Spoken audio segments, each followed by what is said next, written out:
అంటే సీ ఒక మనిషి ఎవరైతే రూల్ చేస్తుంటారో, ఎవరైతే రూల్ చేస్తుంటాడో, ఎవరైతే రూల్ చేపించుకుంటుంటారో వాళ్ళకి ఇబ్బంది ఉండదు.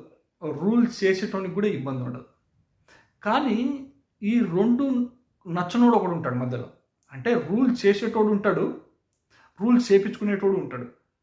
రూల్ చేపించుకునేటోనికి ఇబ్బంది లేదు, ఎందుకంటే వానికి నచ్చుతుంది రూల్ చేపించుకోవడం. రూల్ చేసేటోనికి కూడా వానికి కూడా ఇబ్బంది లేదు, రూల్ చేయాలని వానికి కూడా ఇంట్రెస్ట్ ఉంది. కానీ ఈ 2 చేయనోడు ఒకడు ఉంటాడు. ఈ 2 చేయనోడు ఒకడు ఉంటాడు. మీరు వానికి గన ఇలాంటి పరిస్థితులు గన కల్పిస్తే వానికి ఎంత డిజాస్టర్గా ఉంటుందో మీరే ఆలోచించుకోండి. నాలాంటోడు ఎట్లా ఉంటాడంటే, నాకు ఈ రూల్ చేయడం కూడా నచ్చదు, రూల్ చేపించుకోవడం కూడా నచ్చదు.